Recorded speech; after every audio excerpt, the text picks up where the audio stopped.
pula datangnya orang-orang Cina. 1.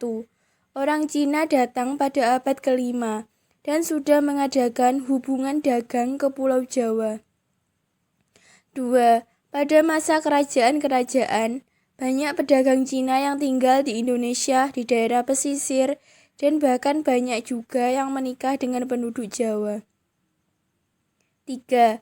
Pada masa VOC banyak juga orang Cina yang datang ke Jawa. 4.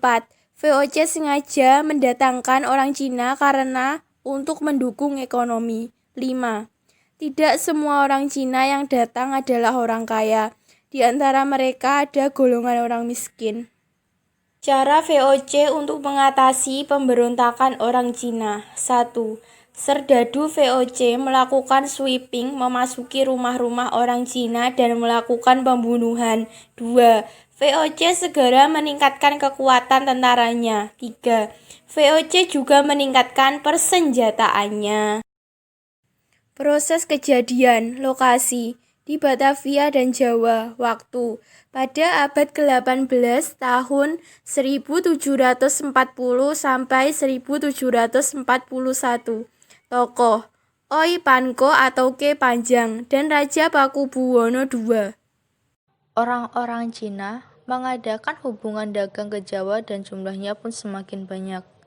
Pada masa perkembangan kerajaan-kerajaan Hindu, Buddha, dan Islam, banyak pedagang Cina yang tinggal di daerah pesisir. Bahkan tidak sedikit yang menikah dengan penduduk Jawa. Begitu juga pada masa pemerintahan VOC di Batavia, banyak orang Cina yang datang ke Jawa.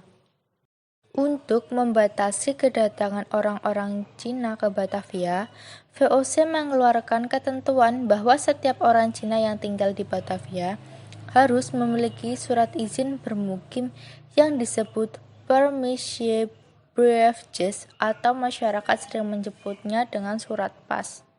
Apabila tidak memiliki surat izin, maka akan ditangkap dan dibuang ke Ceylon atau Sri Lanka untuk dipekerjakan di kebun-kebun pala milik VOC atau akan dikembalikan ke Cina. Mereka diberi waktu 6 bulan untuk mendapatkan surat izin tersebut. Biaya untuk mendapatkan surat izin itu yang resmi 2 ringgit per orang. Tetapi dalam pelaksanaan untuk mendapatkan surat izin terjadi penyelewengan dengan membayar lebih mahal, tidak hanya 2 ringgit. Akibatnya banyak yang tidak mampu memiliki surat izin tersebut. VOC bertindak tegas.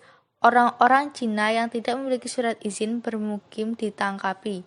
Tetapi mereka banyak yang dapat melarikan diri keluar kota. Mereka kemudian membentuk gerombolan yang mengacaukan keberadaan VOC di Batavia.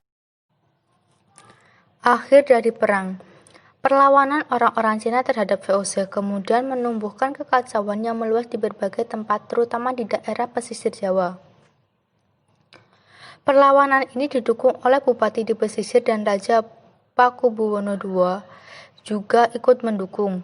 Tahun 1741, benteng VOC di Kartasura dapat diserang sehingga jatuh banyak korban.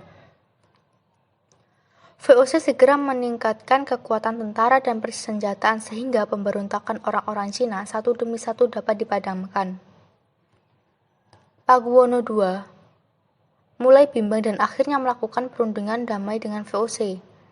Sikap Pakubuwono II yang demikian ini telah menambah panjang barisan orang-orang yang kecewa dan sakit hati di lingkungan keraton. Kondisi ini mendorong VOC kemudian melakukan intervensi politik di lingkungan istana. Akibat dari kejadian A bagi bangsa Indonesia adalah kerugian karena wilayah Batavia porak-poranda akibat pemberontakan dan pencurian barang-barang oleh orang-orang Cina. B bagi VOC, keuntungan karena penyelewengan harga pembuatan surat pas yang lebih mahal dan kerugian karena benteng VOC di Kartasura diserang oleh orang-orang Cina dan dibantu Raja Pakubuwono II serta orang-orang pribumi sehingga jatuh banyak korban dari pihak VOC.